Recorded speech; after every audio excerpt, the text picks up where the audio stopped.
hirugarren tailerra da eta Beasainen gaude. Gaurko helburua da pizka bat gero errepresentatuko dugun erronkaren gaia aukeratzea.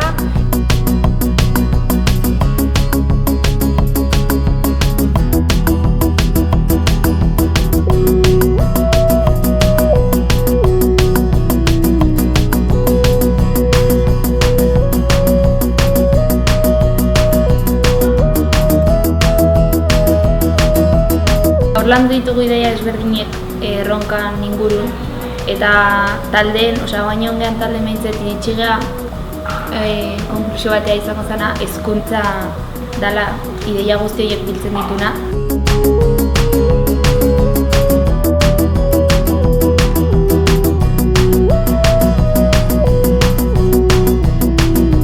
Me gusta que ahora pues estemos todos como si fuésemos una familia de hermanos y trabajando todos juntos.